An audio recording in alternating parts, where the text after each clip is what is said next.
Tapi kalau kita bandingkan kemarin saja 2009 ada calon-calon presiden yang 2 kali berturut-turut maju mencalonkan diri dalam posisi yang sama, hanya kemudian ada yang bertukar tempat. Kalau indikatornya itu saja kan berarti seolah-olah tidak ada stok lain nih kita. Tidak ada larangan kan seorang tokoh untuk maju 2 kali atau 3 kali. Barangkali makin sering maju makin penasaran kan, kita tidak tahu juga. Tetapi dalam kalau dilihat petanya ya, peta elit politik di Indonesia itu sirkulasinya cepat 10 tahun terakhir ya.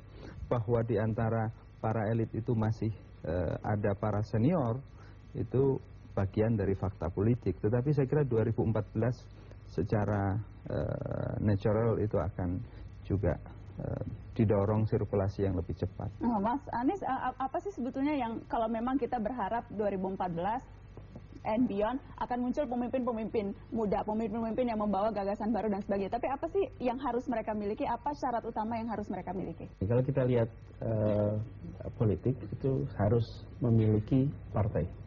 Di sisi lain, kalau partai politik itu belum merekrut orang-orang terbaik di Republik ini, maka jalurnya jangan hanya ditutup oleh jalur politik saja, tapi juga jalur lainnya supaya muncul kompetisi.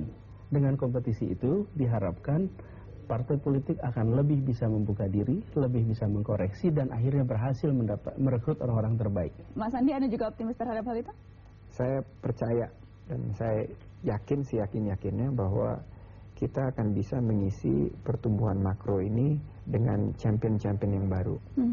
Mas Anas, kalau kita menghitung, katakanlah tidak usah 4 tahun, karena kemudian saya yakin semua tamu-tamu saya di sini akan malu-malu untuk mengakui apakah punya target tertentu, atau paling tidak mau mengaku terlebih dahulu apakah punya target tertentu di 4 tahun ke depan, di 2014. Tapi kalau kita bicara katakanlah lebih jauh lagi, di 2020, mimpi Anda apa, Mas Anas?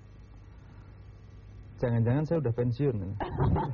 Masa sih kalau dihitung-hitung ya, 41 sekarang belum pensiun, Mas. Belum pensiun. Kalau ada peremajaan kepemimpinan, mungkin juga usia pensiun juga peremajaan itu ya. Karena dengan begitu ada ruang yang makin terbuka bagi sirkulasi yang makin cepat. Jadi menjadi pimpinan partai itu juga jangan terlalu lama. Kalau terlalu lama nanti mandek di situ ya, stuck di situ, itu generasi baru akan berdesak-desakan, dan saya kira itu situasinya tidak sehat. Tapi yang paling pokok adalah apakah 2014 atau setelah itu, apapun peran atau posisi yang diamanahkan, prinsip saya adalah tunaikan dengan baik. Hanya itu. Apa kelebihan orang yang ditempa di partai politik dengan yang belum pernah mencicip dunia partai politik sama sekali ketika dia hendak maju menjadi pemimpin nasional? Aktif di partai, bergelut di dunia politik, praktis itu senam jantungnya lebih sering, saya kira ya.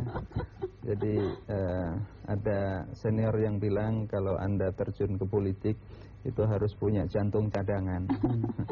Sudah dipakai 1 di Bandung kemarin, sudah habis atau masih ada lagi? 9 kali.